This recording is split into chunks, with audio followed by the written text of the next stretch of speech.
அனைவருக்கும் வணக்கம். முந்தைய ஆண்டு டிஎன்யூஎஸ்ஆர்பி சப் இன்ஸ்பெக்டர் தேர்வில் கேட்கப்பட்ட ஒரு கேள்வியை தான் இங்கே நம்ம பார்க்க போகிறோம். பார்த்துருவோமா? வாங்க. இந்திய ரூபாய் நோட்டின் குறியீட்டை வடிவமைத்தவர் யாருன்னு கேட்டிருக்காங்க. இங்கே ஆப்ஷன் பார்த்தோம்னா அமர்த்தியா சென், உர்ஜித் பட்டேல், உதயகுமார், ரகுராமன் ராஜன். இதற்கான சரியான விடை அப்படின்னு பார்த்தா உதயகுமார். சரிங்களா?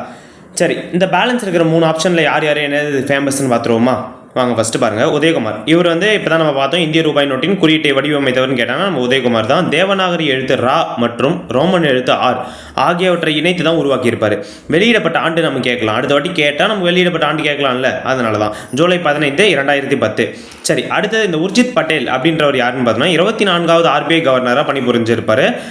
இப்போ பார்த்தோன்னா சர்வதேச நாணய நிதியத்தின், அதாவது இன்டர்நேஷனல் மானிட்டரி ஃபண்ட் அப்படின்னு சொல்லுவாங்கள்ல, அதில் இந்தியா, வங்காளதேசம், பூட்டான் மற்றும் இலங்கை நாடுகளின் நிர்வாக இயக்குநராக இருக்கிறார் அவர் உர்ஜித் பட்டேல்.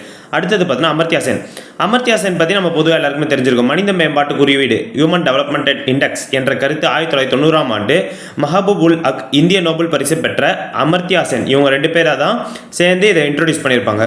இந்த கருத்து ஐக்கிய நாடுகளின் மேம்பாட்டு திட்டத்தின், அதாவது யுஎன்டிபி மூலம் உருவாக்கப்பட்டு தொடங்கப்பட்டதுன்றாங்க. நெக்ஸ்ட், இந்த அமர்த்தியா சென் எப்போ நோபல் பரிசு பெற்றிருப்பார் அப்படின்னு பார்த்தா 1998.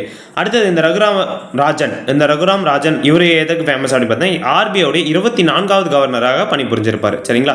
மீண்டும் அடுத்த ஒரு ப்ரீவியஸ் கொஸ்டினில் சந்திக்கலாம். நன்றி, வணக்கம்.